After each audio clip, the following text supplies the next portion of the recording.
जीवनैमा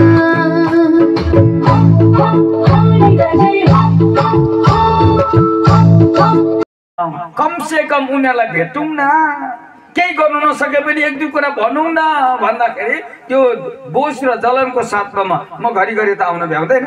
किन पर्सिको दिनै अन्डमान निकोबार आइल्यान्ड समुद्रमा पुग्नुपर्छ, अनि त्यहाँबाट आएर फेरि हङकङ पुग्नुपर्छ, त्यहाँबाट 27 तारिक 28 तारिक फेरि फिजी आइल्यान्ड जानुपर्छ। त्यहाँ 3टा नेपाली गाउँ छ, अनि तिनीहरूलाई पनि यही कुरा भन्नुपर्छ, गोजी खर्च गरेर पनि यही कुरा भन्नुपर्छ। किनभने पृथ्वीमा आयु कम्ती छ, 70 वर्ष मात्रै है। पौरख गऱ्यो भने 80 भनेर बाइबलमा लेख्छ, बोनस पायो भने 90 अरे। 70 बाँचे पनि 80 बाँचे पनि 90 बाँचे पनि साह्रै ठुलो कुरो त होइन। तर 90 देखि उता पृथ्वीलाई छाडेर त जानुपर्छ नि।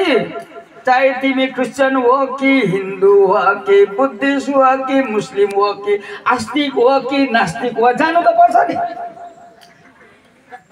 पृथ्वीमा लामो बाँचिरहने मान्छे त छैन त। यसले गर्दाखेरि पनि जानु पर्छ भन्ने कुरा सम्झिकन अहिले सोच्नु पनि पर्यो नि। कहाँ जान्छु हौ त सोच्नु पर्यो नि। अब तर कसैले पनि भन्नु सक्दैन। फेरि यहाँ समस्या त यो छ, यहाँ समस्या चाहिँ यो छ, कसैले भन्नु सक्दैन र हामी अल्पल अवस्थामा छौँ। अनि धेरैजना पिरोलो परेको छ, स्थिति परिस्थिति पिरोलो परेको छ। तर बल्ल बल्लको जिन्दगी, बल्ल बल्लको जिन्दगी रमाइलो जीवन बिताउनुहोस् है, पिरोलो सरी होइन। बल्ल बल्लको जिन्दगी पृथ्वीमा जानुभन्दा अगाडि रमाइलो जीवन बिताउनु पर्छ। आमेन भन्नुहोस् न। तर आफै रमाइलो जीवन बिताउनु सक्दैन। रमाइलो परमेश्वर चाहिँ यहाँभित्र आएन भने नि यो जीवन रमाइलो हुँदैन। रमाइलो परमेश्वरलाई चाहिँ हामीले स्वीकार गर्नुपर्ने हुन्छ, बोलाउनु पर्ने हुन्छ। अनि शनि ग्रहको बारेमा म तपाईँलाई कुरा गर्दै थिएँ। शनि ग्रहले सताइएको रहेछ, त्यो रजनी भन्ने पनि। अनि सिक्किममा पनि एकजना त्यही पेपरमै पढेको, फेरि राजु झुन्डियो लेखेको रहेछ। म त के पो गरेँ भनेको त पश्चिम सिक्किमको एउटा घरमा पिरोलो सरी भएर गाई गोठमा गएछ। राम्रै गाई दाम्लोमा बाँधिएको, त्यसलाई चाहिँ छोडिदिएर त्यो बाँसमा त आफू के गरेको, त्यो चाहिँ पेपरमा आयो। अनि मलाई मन परेन। ए राजु, बल्ल बल्लको जिन्दगी त्यो बाँसलाई दिनु हुँदैन। गाईलाई तिमीले छोडिदियो, अर्काको बारी बिगार्यो, तिमीले बाँस बिगार्यो। बल्ल बल्लको जिन्दगी सिलिङ फ्यानलाई दिनु हुँदैन। बल्ल बल्लको जिन्दगी सेरिएर मर्नु हुँदैन। बल्ल बल्लको जिन्दगी एउटा प्रोफेसर, फेरि एउटा प्रोफेसर, कलेजको प्रोफेसर, यत्रो विद्वान मान्छे चाहिँ टाढमुनि पसेर टिक20 खाएर किन तिमीको तन्केको? के भएको तिमी? तिम्रो कलेजको त्यो किताबहरूले सिकाएन? यसले गर्दा पढाइले हुँदैन, पढाइले हुँदैन, धनले पनि हुँदैन, विद्वताले हुँदैन, सुन्दरताले हुँदैन। सुन्दरताले हुने भए एउटा फिल्म एक्ट्रेसले 26 वर्ष पुग्नु पाएन, नाम भन्दिन। 26 वर्ष पुग्नु पाएन, 25 वर्षको उमेरमै गयो। एउटा केटाले धोका दिँदा लट्ठुई। एउटा पृथ्वीमा एउटा मात्र छ केटा। एउटा केटाले धोका दिँदा जिन्दगी बिगार्ने हो आफ्नो। एउटा केटाले धोका दिँदाखेरि आफ्नो आमा र बाउको आँखामा आँसु ल्याउने हो। एउटा केटाले धोका दिँदाखेरि आफ्नो फुपू र मामालाई रुवाउने हो। तिम्रो जिन्दगी हो अनि तिमीले बाँच्ने अधिकार छ। त्यसले गर्दा परमेश्वर भन्नुहुन्छ, म माया गर्छु पिरोलो भएकाहरूलाई, म माया गर्छु चिन्ता र फिक्रीले सताइएकोहरूलाई। म तिमीलाई चाहिँ शनि ग्रहले सताइएको हेर्नमा, शनि ग्रहलाई हटाउने एउटा उपाय छ। शनि ग्रहलाई हटाउने एउटा उपाय छ। ग्रहले हटाउनु पर्छ। शनि ग्रहलाई चाहिँ परमेश्वरको अनुग्रहले हटाउनु पर्छ। परमेश्वरले आफ्नो प्रेमको अनुग्रह दिनुहुन्छ नि, त्यो अनुग्रहले चाहिँ त्यो शनि ग्रहको डोरीलाई चट्टै पार्नुहुन्छ। अनि यदि तपाईहरुमध्ये कोही मलाई पनि शनि ग्रह पो लागेको छ के भनेर तपाईले सोध्दै छ भने तपाईकै लागि भनेको पनि खै किन यो खाँदा पनि हुँदैन, यो खाँदा पनि हुँदैन, यो लाउँदा पनि हुँदैन, त्योसँग जाँदा पनि हुँदैन।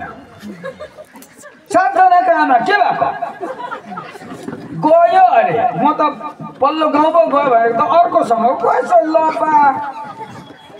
यो शनि ग्रहले सताएपछि नि आफ्नो श्रीमानको अनुहार चाहे मात्रै देख्छ, शनि ग्रहले सताएपछि।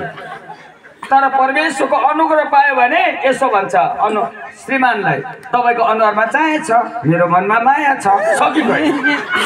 रोको घर चल्छ त, तर घर चल्नको लागि तपाईँले चलाउन सक्नुहुन्न, तपाईँभित्र परमेश्वर आउनुपर्छ।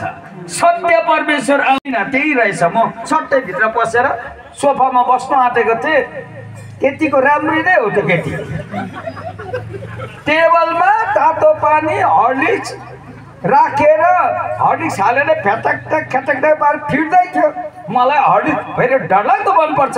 यसो हेरेँ, हर्लिक्स मेरो लागि त फिटेको होइन, अरू कसैको लागि होला, तर यो लुती भाउजूको लागि होला मैले सोचेँ। अनि हर्लिक्स फिट्यो। म पनि छेउमा बसेँ, मलाई पनि हर्लिक्स मनपर्छ। कतनकाल मेरो लागि त फिटेको होइन, तर मेरो छेउमा ल्याएर मलाई दियो भने नपिउने कुरो आएन भनेर म चाहिँ सोफामा बसेँ। अनि मेरो छेउमा आएर तातो हर्लिक्स ल्यायो अनि देला जस्तो गरेर दिएन।